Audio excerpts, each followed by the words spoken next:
माँ को अपने कमरे में सोते देख विकास का खून खौल उठा और चिल्लाते हुए बोला, माँ, आपसे कितनी बार कहा है कि बच्चों के कमरों में मत सोया करो, पर तुम्हें तो समझ नहीं आता। पूरे दिन खांसती रहती हो। जब भी तुम कमरे में सोती हो तो एक अजीब सी बदबू आती है। हर बार कमरे में सैनिटाइज करना पड़ता है, कहीं बच्चा बीमार ना हो जाए। सीढ़ियों के नीचे थोड़ी सी जगह है, वहां कोने में क्यों नहीं जाकर सोती हो? पूरे घर में डेरा डालने की क्या जरूरत है? यह तुम्हारा गांव नहीं है। और ये क्या तुमने अपना गंदा चादर मेरे बेटे को उड़ा रखा है? अगर बीमार हो जाएगा तो दवाई तुम नहीं दिलवाओगी। अरे, हमारे घर की नौकरानी भी तुमसे ज्यादा अच्छे से रहती है। बेटे की कड़वी बातें सुनकर सुधा जी की आंखों से आंसू बह निकले। अब घूर घूर कर क्या देख रही है? जाइए यहाँ से। तभी बाहर से उनकी बहू पूनम की आवाज आई, सुनिए जी, मैं रात को पार्टी में थक गई थी, मुझसे आज कोई काम नहीं होगा। बुढ़िया से बोल देना, घर का सारा काम संभाल लेगी। पत्नी की बात सुनकर विकास अपनी माँ से बोला, माँ, आपको सुनाई नहीं दिया? आपकी बहू पार्टी से कितनी थकी हुई आई है। जाकर इसके लिए गर्म तेल लेकर आइए और पूनम के पैरों में तेल लगाकर थोड़ी देर दबा दीजिए। बेटा, यह तुम क्या बोल रहे हो? तुम अपनी पत्नी के प्रेम में इतने अंधे हो गए हो कि तुम्हें माँ के दर्द का रत्ती भर भी एहसास नहीं। और क्या कहा तुमने? आज माँ की चादर ओढ़ने से तुम्हारे बच्चे को इन्फेक्शन हो जाएगा, सिर्फ इसीलिए कि बुढ़ापे में मुझे सर्दी खांसी रहती है। लेकिन मैंने तो कभी बचपन में तुझे खुद से दूर नहीं किया, जब तुझे आए दिन खांसी जुकाम मलेरिया और ना जाने क्या क्या बीमारियां लगी रहती थी। मैंने तो कभी तुमको अपने आंचल से उतरने तक नहीं दिया था। और फिर तुम लोग अपने आप को पढ़ी लिखे कहते हो। अगर पढ़ लिख कर इंसान तुम्हारे जैसा बनता है और बड़े होकर अपने माँ बाप के साथ ऐसा दुर्व्यवहार करता है, तो लानत है तुम जैसे पढ़े लिखे बच्चों पर। इससे अच्छा तो अनपढ़ रह जाए, वही अच्छा है। कम से कम वो अपनी सभ्यता संस्कृति तो नहीं भूलता है। क्या इसी दिन के लिए तुम्हें मैं पाल पोस कर दुनिया से अकेले लड़कर तुम्हें इस काबिल बनाया था कि तुम बुढ़ापे में अपनी माँ के आत्मसम्मान को तार तार कर दोगे? क्या कुछ नहीं किया मैंने तुम्हारे लिए? लेकिन आज तुमने अपने पत्नी के आगे एक माँ के सम्मान को मिट्टी में मिला दिया। इतना कहकर सुधा जी अपने कमरे में आ गईं और फूट फूट कर रोने लगी। क्या कुछ नहीं किया मैंने इसके लिए, लेकिन आज इसने सारी हदें पार कर दी। सुधा जी ने कितनी दिक्कतों का सामना करके बेटे को पाल पोस कर इस काबिल बनाया था, यह उनका दिल ही जानता था। सौभाग्यवश पति की मृत्यु के बाद किसी स्कूल में सुधा जी को आया कि नौकरी मिल गई, तो उनके बेटे विकास को भी स्कूल वालों ने फ्री में पढ़ने का मौका दे दिया। स्कूल में ही एक कमरा मिल गया था। ऐसे ही धीरे धीरे समय बीतने लगा। स्कूल में साफ सफाई करके बेटे को पढ़ाया और नौकरी के बाद पूनम से उसकी शादी कर दी। सोचा था बहू आएगी तो इतने सालों से जो उनके अकेलेपन का दर्द वो सहती आ रही थी, वो खत्म हो जाएगा। लेकिन कोई कितना भी चाह ले, मिलना उतना ही है जितना नसीब में होता है। धीरे धीरे बहू ने उनकी दुर्दशा करनी शुरू कर दी। यहाँ तक कि नहाने धोने और खाने पीने पर भी पाबंदी लगा दी थी। आज बहू बेटे की शादी की सालगिरह थी और वह अपने घर के बाहर एक छोटी सी कोठरी में लेटी हुई आराम कर रही थी। सुधा जी अपनी खटिया पर लेटी थी कि तभी दरवाजे पर एक जोर का झटका लगा और दरवाजा खुल गया। दो आदमी सुधा जी को खटिया समेत उठाकर एक किनारे कर दिया। सुधा जी हड़बड़ा कर उठ बैठी और उनसे पूछने लगी, यह सब क्या हो रहा है? हमें इस कमरे का पंखा खोलने के लिए भेजा गया है, इसीलिए तुम्हें हटाया है। अम्मा, एक आदमी ने कहा, पंखा खोलने को भेजा गया है? पर किसने भेजा है? बहू ने, सुधा जी ने कहा। तब तक पूनम बहू से कमरे में आकर बोली, जल्दी खोलो पंखा, बाहर बरामदे में लगाना भी है, थोड़ी देर में मेहमान भी आने लगेंगे। बहू ये पंखा खुलवा कर कहाँ ले जा रही हो? और फिर मैं यहाँ बिना पंखे के कैसे रहूँगी? कितनी गर्मी है। पहले मेरा कमरा छीन कर यह खटिया लगवा दी, जिससे मेरे कमर का दर्द ही बढ़ता चला जा रहा है। और ऊपर से अब यह पंखा भी ना रहेगा तो मैं कैसे सो पाऊंगी?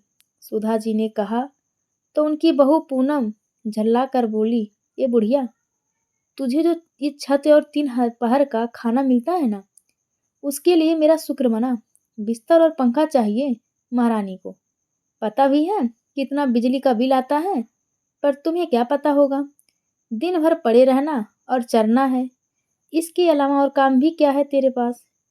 सुधा जी बेचारी और कुछ कहने की हिम्मत नहीं जुटा पाई और वापस आ जाकर अपनी खटिया पर बैठकर पसीना पोंछने लगी।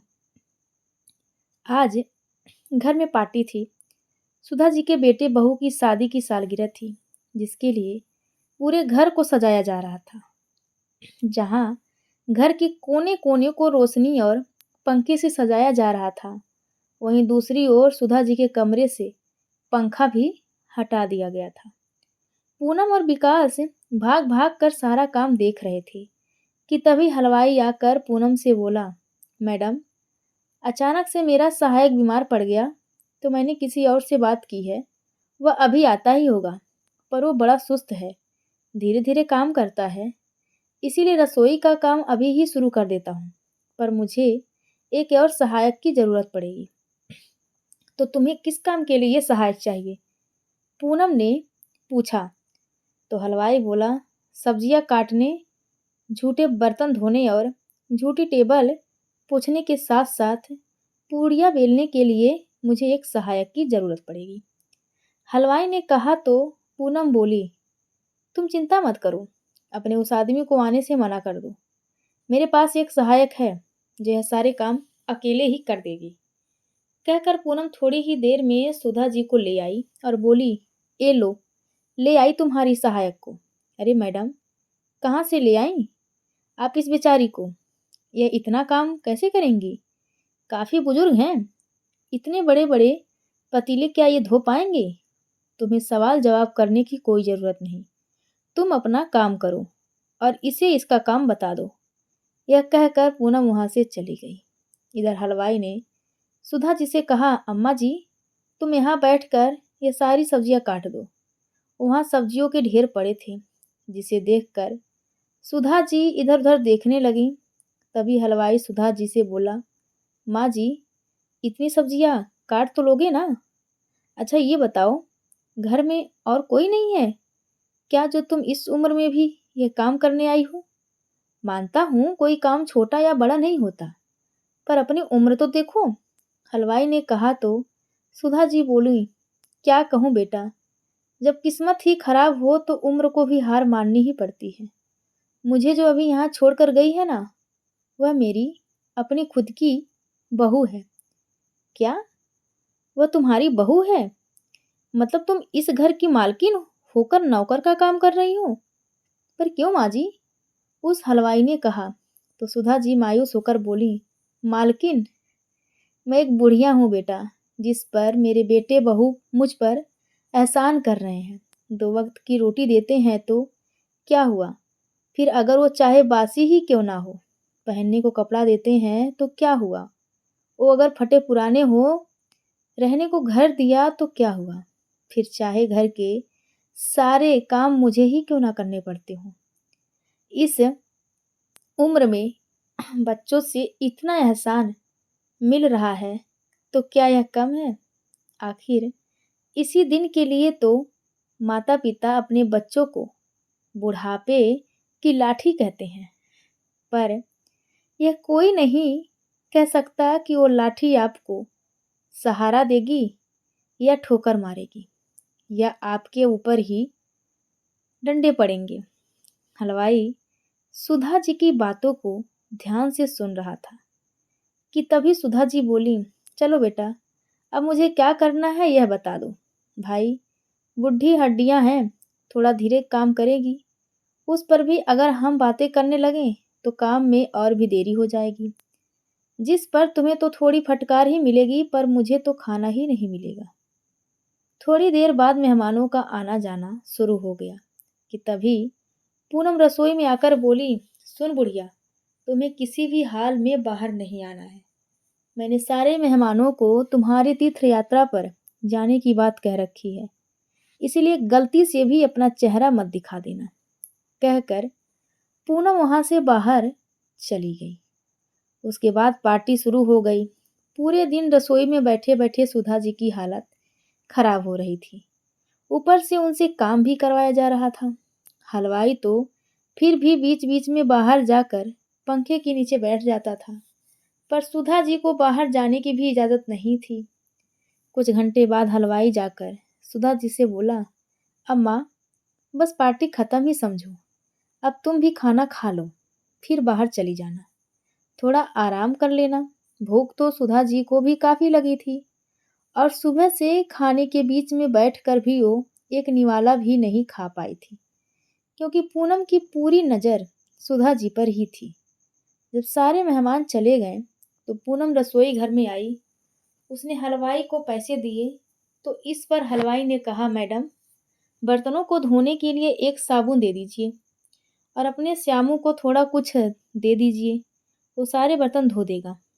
हलवाई की बात सुनते ही पूनम भड़क गई, किसी को कुछ नहीं दूंगी। जब बर्तन धोने वाली हैं मेरे पास तो मैं फोकट में किसी को पैसे क्यों दूं। और अपने श्यामू से कह देना कि जो खाना बचा है वो ले जाए, और तुम भी ले जाना। बस इससे ज़्यादा और कुछ नहीं दे सकती मैं। पर मैडम, इतने बड़े बड़े बर्तन ये बेचारी अम्मा कैसे धोएंगी? जहाँ पार्टी में इतने पैसे खर्च किए वहाँ थोड़े से पैसे और खर्च हो जाएंगे तो क्या हुआ? बेचारे उस गरीब का भी भला हो जाएगा। हलवाई ने कहा तो पूनम बोली, तुम्हें बड़ी बड़ी है इस बुढ़िया की। तुम्हें तुम्हारे काम के पैसे मिल गए ना, तो अब निकलो यहाँ से और रास्ता नापो अपना। मैं कोई यहाँ समाज सेवा करने नहीं बैठी हूँ, और इतना खाना दे तो रही हूँ मुफ्त में, उसका कोई मोल नहीं क्या? बाजार में आटे दाल का भाव पता भी है? अरे, इसकी पूरी साल की कमाई से भी यह सस्ता खाना नहीं खा पाएगा जो इसे मैं यूं ही दे रही हूँ। पूनम ने कहा तो हलवाई बोला, पर मैडम, अम्मा ने भी कुछ नहीं खाया, वो कब से काम में लगी हुई हैं, और जब इतना खाना बचा ही गया है तो उनके लिए भी कुछ रख लीजिए। हलवाई के इतना कहते ही पूनम जोर से बोली कि तुम यहाँ से जाते हो या नहीं, या फिर तुम लोगों से भी यह खाना ले लूं। वैसे भी ऐसा खाना इस बुढ़िया को पचता नहीं है। हलवाई बेचारा और क्या ही बोलता। उसने सुधा जी को एक दया की दृष्टि से देखा और चला गया। उसके ही जाते ही पूनम सुधा जी से बोली, सुन बुढ़िया, अभी काम खत्म नहीं हुआ है, सारे बर्तन धोने हैं, उसके बाद इस जगह की सफाई भी करनी है।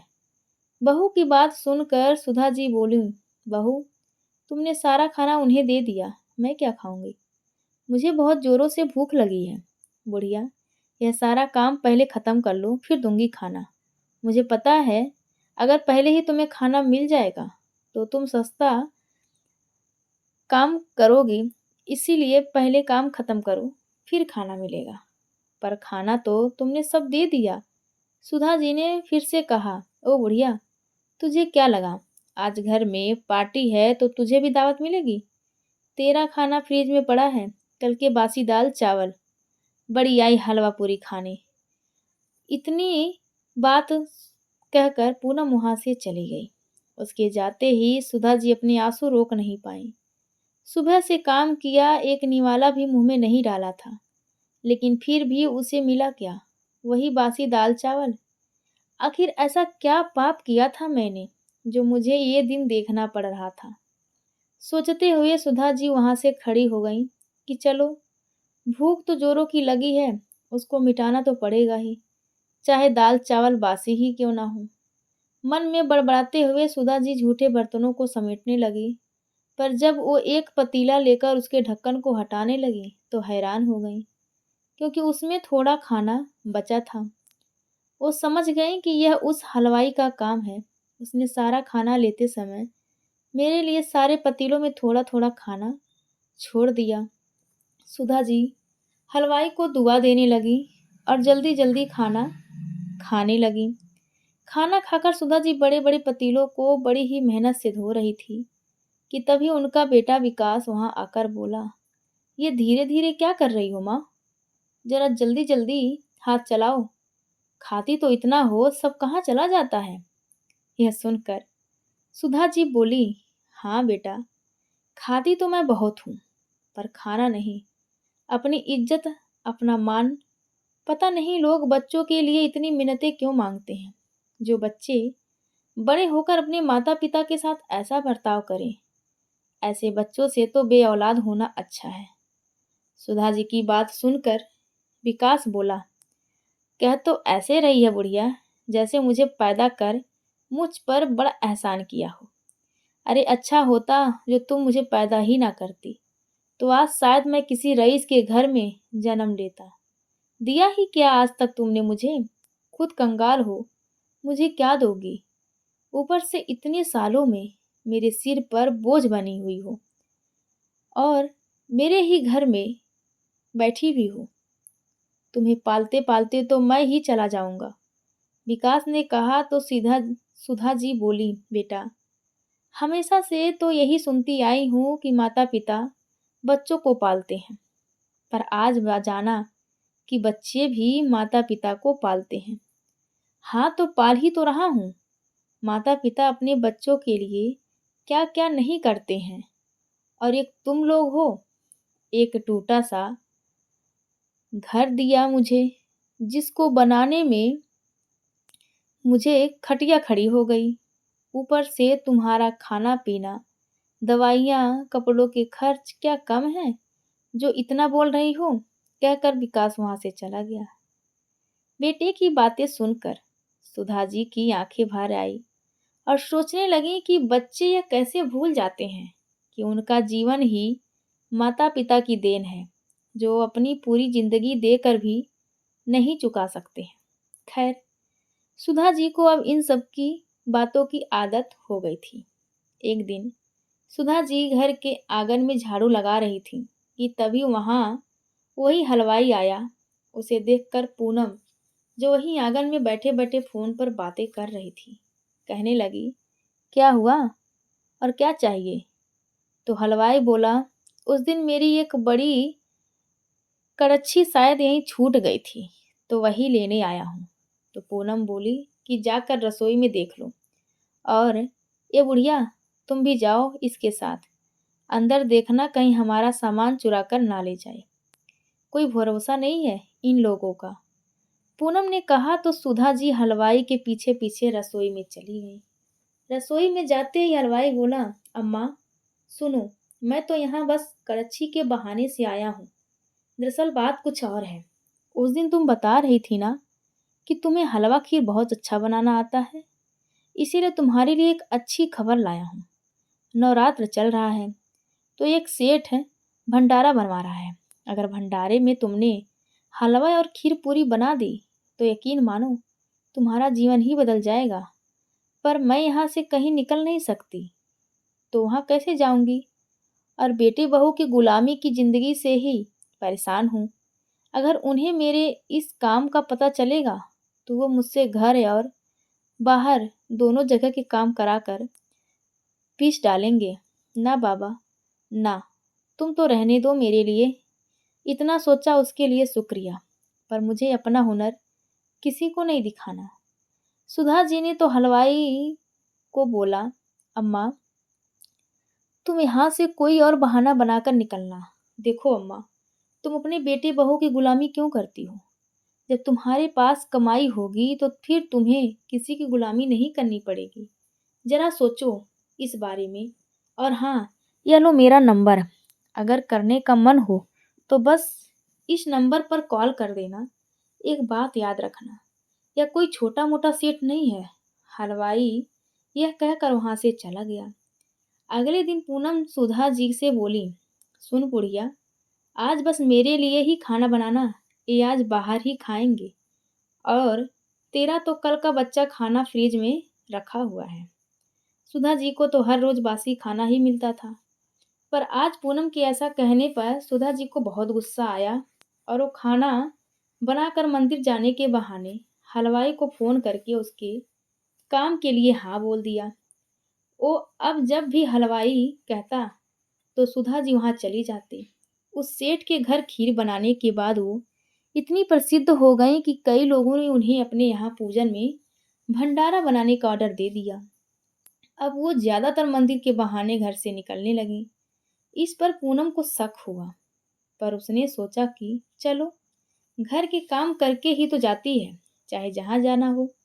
उसने तो कभी ये सपने में भी नहीं सोचा होगा कि जिस बुढ़िया को वो कंगाल अपशगुनी मनहूस कहती थी, वह इतना कुछ कर सकती है। इसी तरह कुछ महीने बीते और सुधा जी प्रसिद्ध होती चली गई। एक दिन विकास घर आकर पूनम से बोला, सुनो, बिजनेस में बड़ा घाटा हो रहा है। ऐसा ही चलता रहा तो मुझे डर लग रहा है कि जल्दी ही ये घर बेचना पड़ेगा। हाँ, पर यह घर बेचकर हम जाएंगे कहाँ? पूनम ने पूछा तो विकास बोला कि मैंने एक किराए का मकान देख रखा है। हम उसमें चलेंगे और इस बुढ़िया को वृद्ध आश्रम में छोड़ देंगे। हम दोनों अपना घर चला लेंगे। इस बुढ़िया को कौन बोझ उठाएगा? अगले दिन विकास ने सुधा जी से कहा, चलो माँ, तुम्हें वृद्धा आश्रम छोड़ना है और अब ये घर मैं किसी को बेच रहा हूँ, तो किराए के घर में मैं तुम्हारा बोझ नहीं उठा सकता। आज तुम्हारी वजह से मुझे भी कंगाल बना दिया गया। हमेशा मेरी बरकत तुम्हारी वजह से ही नहीं हो पाई। ठीक है बेटा, तुम लोग जहाँ जाना चाहते हो जाओ। सुधा जी हाथ जोड़कर बोली, पर बेटा, बस 15 दिन की मोहलत दे दो, मैं अपने रहने का इंतजाम कर लूँगी, फिर मैं खुद ही चली जाऊँगी। बेटे ने सोचा, चलो ठीक है, खुद ही चली जाएगी तो कोई मुझ पर उंगली भी नहीं उठाएगा। अब सुधा जी चोरी चुपके लोगों के घरे में खाना बनाने जाती। उस बेचारे हलवाई ने सुधा जी का एक बैंक अकाउंट खुलवा दिया। एक दिन उस हलवाई ने बताया कि दिल्ली में बहुत बड़ा आयोजन होगा। बहुत सारे लोग वहाँ पर अपने अपने तरीके का ट्रेडिशनल खाना बनाएंगे और जिनका खाना ज़्यादा पसंद आएगा उसे 5 लाख रुपए का इनाम दिया जाएगा। यह सुनते ही सुधा जी की आंखों में तो एक अजीब सी चमक आ गई। उन्होंने हलवाई से कहा, वहाँ जाने के लिए हाँ बोल दिया।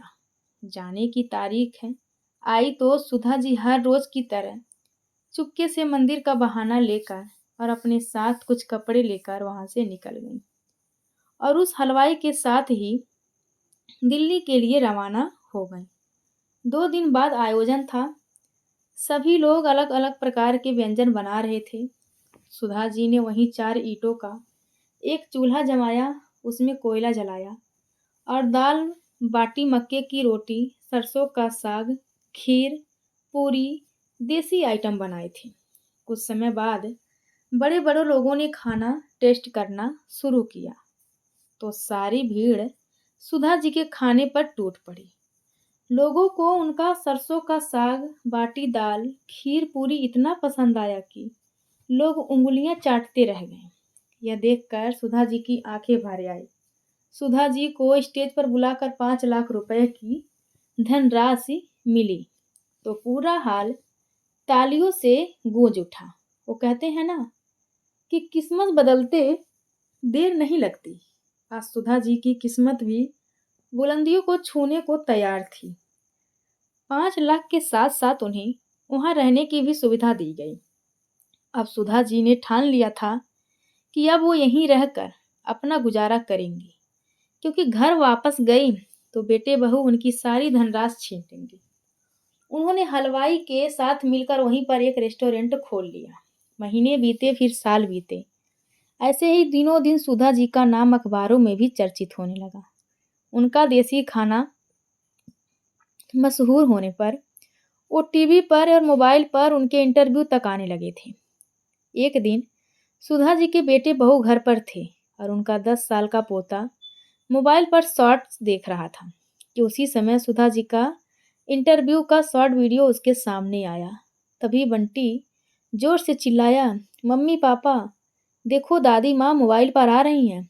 दोनों ने सोचा कि बेटा हंसी कर रहा होगा, लेकिन जब बंटी चिल्लाता रहा तो दोनों उठकर बंटी के पास से आए और जैसे ही दोनों ने मोबाइल देखा तो उनके पैरों से तले जमीन खिसक गई।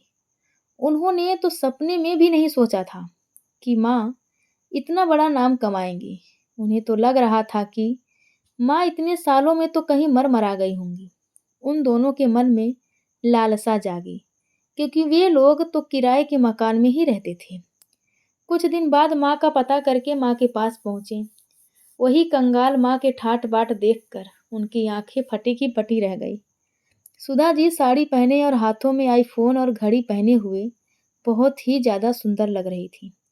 जिन्हें पहले बेटे बहू ने उन्हें भिखारी की तरह रखा था, दोनों माँ को देखकर उनके पैरों में गिरकर गिड़गिड़ाते हुए बोले, माँ, हमें माफ कर दीजिए। हमसे बहुत बड़ी गलती हो गई है। हमने तो आपको यूं ही गंवार जाहिल कंगाल समझ लिया था, लेकिन आप तो कोहिनूर हीरा निकली। तो सुधा जी ने दोनों को पहचानने से इनकार कर दिया और बोली, तुम हमारे मेहमान हो और हमारे कल्चर में सिखाया जाता है कि मेहमान भगवान के समान होते हैं। इसीलिए खाना खाकर जाना। तुम्हारी तरह भूखा नहीं मार रही हूँ। और आज तुम्हारी कंगाली माँ तुम्हें कुछ पैसे दे रही है जो मेरे पोते की पढ़ाई के लिए है, और उसे एक नेक इंसान बनाना। उसे अपनी तरह मत रखना। आखिरकार दोनों बेटे बहू अपना सा मुंह लेकर वहां से चले गए और सुधा जी वहीं रहकर अपनी जिंदगी गुजर बसर करने लगी। तो दोस्तों, यह कहानी आप सभी को कैसी लगी कृपया कमेंट करके जरूर बताएं। धन्यवाद।